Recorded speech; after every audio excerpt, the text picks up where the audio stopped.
हरि ओम. आज आपण उन्हाळ्यातील 2 प्राणायाम शिकू.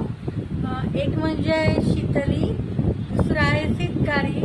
शीतली या पद्धतीने करतात ते आपण उन्हाळ्यात कुठेही बसून करू शकतो.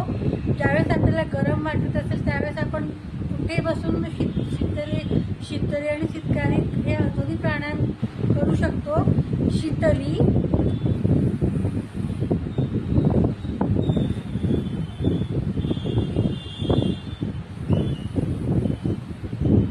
दोन्ही दोन्ही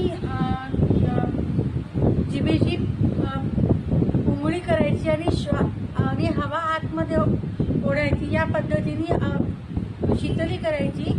आणि शीतकारी